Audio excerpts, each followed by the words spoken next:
morning. I'm Rita Hickman, body mind expert, shiatsu massage therapist, and I help women survive narcissistic and toxic relationships, whether it's from their past with their family, whether they're contemplating divorce, in the process of divorce, whether you need to stay because you've got children, because they're a family member that you can't move forward from, whatever it may be. I help women cope with and deal with and heal from and evolve from the trauma and the beliefs that got us there in the first place, got us stuck in a relationship with someone who is completely self-absorbed and only thinking about their own feelings and not about yours, because that's how they're wired. So today we're talking about what to do with your rage at a narcissist. So if you've been with a narcissist for a while, or they've taken you by surprise and you didn't realize that they really were as self-absorbed as they were, it's very likely you're going to have a lot of buttons pushed. You're going to end up very, very, very angry. It'll feel like rage. And if you're anything like me, you were raised to be a good girl. What you do with that rage is you don't take it out on the people around you. You know, you hold your tongue, you suppress it, you don't stand up for yourself. You try to be the good woman that accepts everybody the way that they are, no matter what, all the time. You know, you try to be this icon of perfection.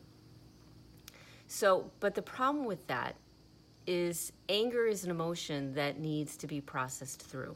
So the first time that I really recognized when I started to do healing work was when I was at summer camp, band camp, when I was a kid. I didn't have many friends. I was growing up in a, trauma situation, and I had a lot of anger, a lot of hurt and anger and rage. Here's this 11-year-old girl, who doesn't have a lot of friends and is just really tightly bound up like a bud.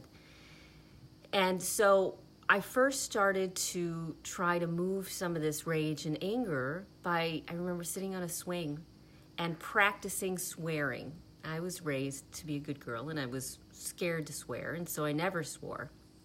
And I remember sitting on this swing set as a kid, at this camp by myself, practicing swearing. I'd say all sorts of words, whatever word came up to my mind, which was only like 3 or 4 of them because I wasn't that inventive with cursing at the time. But what it did for me is it gave me an outlet for some of the feelings that I had. So how or why does expressing or having a voice, how does that help you with your rage? Well, according to Asian medicine and body talk, what happens is when we have an emotion that we don't deal with immediately, it goes down to our diaphragm, and it hangs out in our diaphragm for a couple days until, because our body's trying to figure out whether we're going to express it or not, whether we're going to blow up, whether we're going to exercise, whether we're going to go to mixed martial arts class, whether we're going to have a emotional breakdown and cry, whether we're going to sweat it out or pee it out or cry it out or yell it out. It does need to come out of our system. So when we have that feeling of rage, it goes down to our diaphragm, hangs out there for a few days, and then it goes to our liver, and our liver decides where in our body this is going to go. Because clearly we haven't processed through it. It gave us a few days, and we haven't expressed it in any way, which means that it needs to be stored. So the liver decides where in your body this emotion is going to be stored. The chemicals, the nervous system reaction, the inflammation, everything involved with it. Our body figures out, our liver figures out where it wants to go.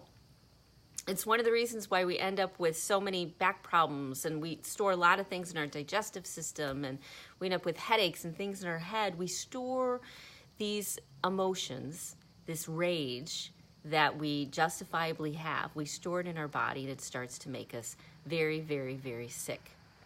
After our liver decides where it's going to go, our knee or our hip or our stomach or our heart or our head or our eyes or wherever it's going to go, that our limbic system is kind of like a library. And our limbic system remembers where we put this. And so every time that something comes up, that it's almost like pulling, do you remember when I was a kid, we had card catalogs, you know, and I come from a family of librarians, and I spent a lot of time at the library. It was awesome. So it's as if, you know, your brain body, your system says, aha, I recognize this. What book is it under? And they go and they find the right card for the card catalog in the card catalog, and it says, aha, and it creates a flow. It says, this is what it is. This is helplessness. This is hopelessness. This is betrayal. This is you need to protect yourself. It reminds you, it pulls up, it calls up that book for you of that emotion, and you remember it and you relive it because it's still stored in your body. So what do you do? What do you do with all this anger? What do you do with all this hurt and frustration and betrayal and aggravation? You know, what do you do with it besides stuff it, which makes you sick, or, you know, scream at the top of your head in a completely inappropriate situation, you know, or an inappropriate way that doesn't look out for you? Well, there's a couple things you can do. One of the things is every time you take a breath, especially a deep, full body breath, when you're breathing in, the body is scanning for any imbalances, in the blood, in the nervous system, in the things which are more ephemeral. They move more. On the out breath, our body is scanning the bones and the muscles and the tissues, and it scans to figure out what it needs to do to balance us out. And so when you start to feel that anger, if you take 3 full body breaths, what it does is it gets you out of that fight or flight, out of your amygdala, out of the panic mode, and back into your rational mind. And that breathing, that deep breathing, helps not only bring you out of fight or flight, but also helps you detox some of those emotions. So to start with, you know, when you're starting to feel that rage and you don't want to express it the way you have before, and you can stuff it for a while, for a few days. You have a few days to find space to deal with it before it becomes something bigger or accumulates. And you can do your deep breathing, do your original scan. After you do your original scan, you'll come back, hopefully, to a more rational place, your frontal lobe, and you can deal with the emotions, the physical component of the emotions, and start detoxing them. You know, I used to teach team building, and I taught team building to corporate, I taught team building to youth. We did climbing and high ropes courses and walls and experiences. But the most important part when you want to create change is you have an experience and then you process it through. So when you get rageful, you're having an experience, but many times there's all these feelings that you haven't processed through. It's the processing through that allows it to go through your body. It can even go through your digestive system, you know, as long as it gets processed through and released out of your system, okay? So the processing piece is the piece that most people are missing. Is the detoxing, the getting it gone and out. So you do the breathing, it gets you out of the amygdala, back into your frontal lobe, and then you can do some tapping work. So in Body Talk, which is a wonderful modality, my sister uses it, many of my friends use it, there is a balancing tapping that you do. So in our body, we're meant to, our brain, our head brain, our heart brain, and our gut brain are meant to work together. They're meant to work in tandem. But many times our head's going in one direction, our heart's going in another direction, our stomach's going in another direction, you know, that intuition. We feel very conflicted, very pulled apart. That's part of what comes from the emotion, is this conflict, this inner conflict that we have. Our head is separate from our heart, which is separate from our gut. But in reality, they're supposed to work together. So I do my breathing thing, and then I do a tapping exercise to connect everything so that I can get this wisdom of the 3 different brains coming together, okay? So the tapping thing that you do is you start with your hand at the back of your head, and you tap the top of your head, both sides of your brain, and you say, I connect my heart brain my head brain, and you take a deep breath, and then I connect my heart brain, and you tap it right on your sternum, and take a deep full breath, and you do the same thing with your abdomen. You say, I connect my gut brain. Now that vibration, it starts to connect it on a physical level. And then you move up your head. You do it 4 times. You move it up your head and do it, the tapping and the tapping and the tapping with those breaths. And then the top of your head, and then the front of your head, and then your limbic system. And when you do your limbic system, you can do in one hand. You do it with one hand, and then come back to both sides of your head. And then if you want, you can do it with the other hand. And put your hand back on both sides of your head. It's the physical connection of your 3 brains so that you can get insight and understanding and wisdom to what's going on. So if you're freaking out, you need to breathe, do the tapping thing, and that will help you process it all through. It's a much better way than, yelling at your dog. Now, you're allowed to process through this anger. There's lots of different options where you can process through. And for me, when I was a kid, a big one was learning how to swear, as I said, because I didn't have a voice for my feelings. When we verbalize something, it moves it through us even more because it makes it physical. It takes us out of our head brain and it connects it to our other brains. And it makes it physical. It helps move it out with the breath. That helps move it through our system. So you're allowed to say, I'm rageful.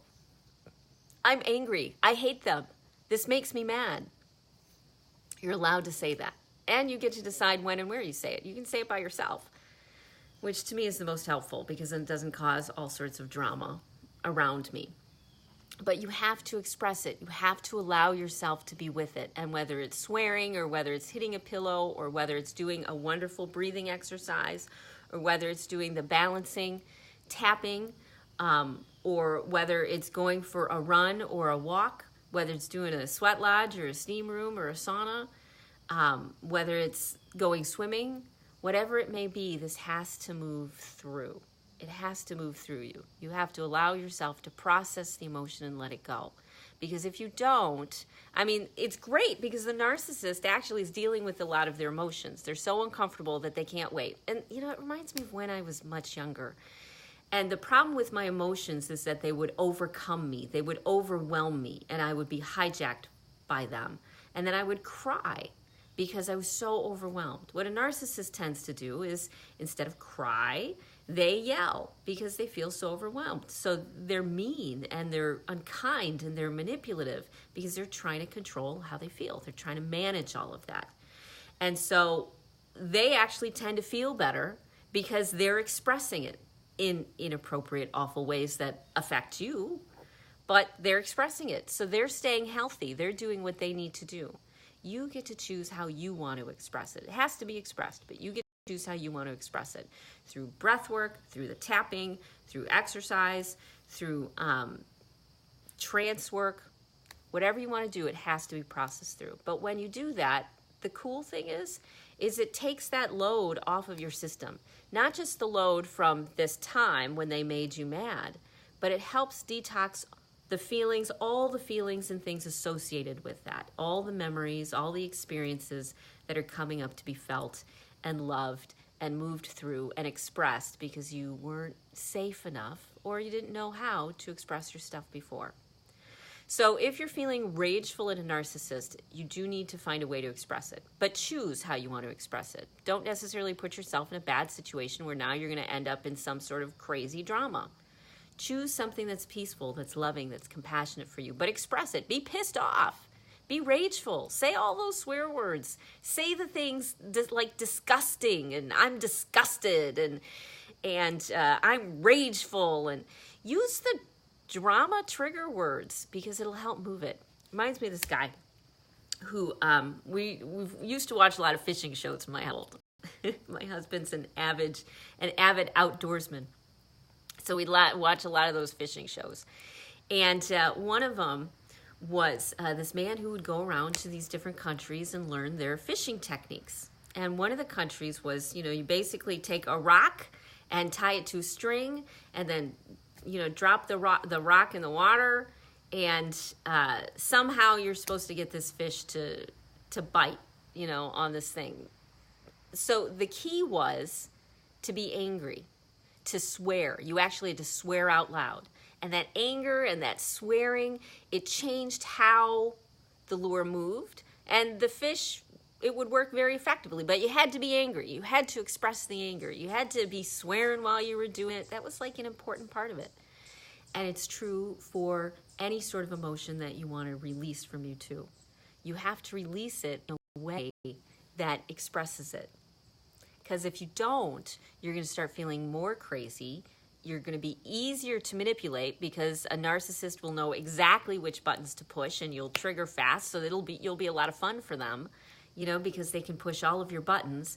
You'll get sick, you'll get abdominal issues, you'll get headaches, you'll get vertigo, you'll have all sorts of crazy things happen. But when you start detoxing it, you'll find that your body starts to feel lighter, you think clearer, you respond instead of react, and you're able to be the nice person that you want to be. Not because you're angelic, but because you have found a healthy way to express this discontent and this anger and this conflict. And you've connected, you've brought all the different parts, the brain and the heart and the head, which are all going in, in the gut, which are all going in different directions. And you're bringing them back together so you don't have that inner conflict, which causes a lot of that anger and rage, when we're going in different directions. So do the breath work, do 3 deep breaths when you need to get out of fight or flight, deep full breaths because your body's scanning and balancing it out. And then do the body talk tapping exercise because that'll help release the electrical charge from the emotion as well as connect your brain and your heart and your head. It should make you feel much calmer. And then find a way to express yourself, even if you need to, do it in a way or use drama terms that you don't like. But you get to choose how you express it. You get to choose the way that you do it. So choose wisely. Choose something that doesn't make your life more difficult. Land in jail or, turn into a drama in the middle of the mall or whatever it may be. Choose a better way to detox these emotions, but don't deny them.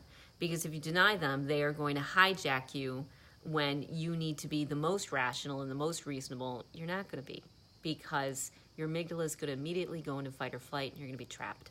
Okay? So that's my thing today. That's what you do with your rage. If you're feeling stuck and you need help with this, reach out. I do coaching support groups, which are private and safe. I do one-on-one coaching. We've got the public Facebook group that we do. I do the daily live streams. Message me, okay? Because we'll figure this out.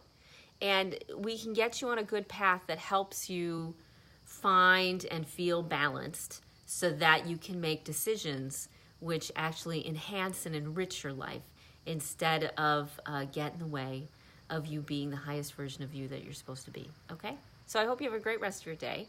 It's a wonderful Monday. I look forward to seeing you tomorrow, and I'll talk to you later.